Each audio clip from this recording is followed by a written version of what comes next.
നമ്മൾ ഈ കുക്കറിൽ വെക്കുന്ന ബീഫും അതേമാതിരി ചിക്കനൊക്കെ ഉണ്ടല്ലോ, നമുക്ക് ഇതേപോലെ ഒരു മൺചട്ടി വാങ്ങിയിട്ട് അതിൽ നല്ല വിറകടുപ്പും ഉണ്ടാക്കിയിട്ട് അതിൽ നമ്മൾ ഉണ്ടാക്കിയെടുക്കുന്നതിൽ അടിപൊളി ടേസ്റ്റ് ആയിരിക്കും കേട്ടോ. ഇത് ഞാൻ ആദ്യമായിട്ട് ഉണ്ടാക്കുകയാണെങ്കിലും എനിക്ക് ഭയങ്കരമായിട്ട് ഇഷ്ടപ്പെട്ടു കേട്ടോ. കാരണം നമ്മൾ ഇതിൽ വേറെ ഒന്നും നമ്മൾ ചേർക്കുന്നില്ല. സാധാരണ നമ്മുടെ മസാലകളും അതേമാതിരി ഇഞ്ചി, വെളുത്തുള്ളി, തക്കാളി, ഉള്ളി, കിഴങ്ങ് ഇതൊക്കെ തന്നെ ഇട്ടിട്ട് നമ്മുടെ മൺചട്ടിയിൽ അടിപൊളിയായിട്ട് നമുക്ക് വേവിച്ച് എടുക്കാം കേട്ടോ. ഇത് നമുക്കൊരു 2 മണിക്കൂറിൻ്റെ ഉള്ളിൽ തന്നെ നമുക്ക് വെന്ത് കിട്ടിയിട്ടുണ്ട്.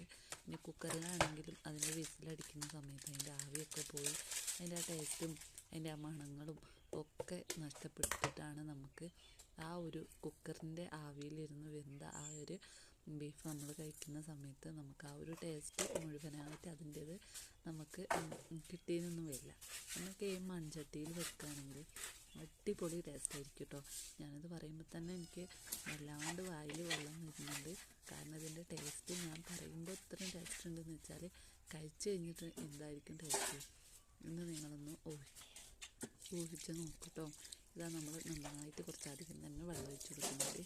എന്നിട്ട് ആ വെള്ളത്തിലിരുന്ന് നന്നായിട്ട് വെന്ത് വരട്ടെ കേട്ടോ. നമ്മളെ ബീഫ് നന്നായിട്ട് ഞാനിതാ അടുപ്പൊക്കെ കൂട്ടി നന്നായിട്ട് അടുപ്പൊക്കെ കത്തിച്ച് കൊടുത്തിട്ടുണ്ട്.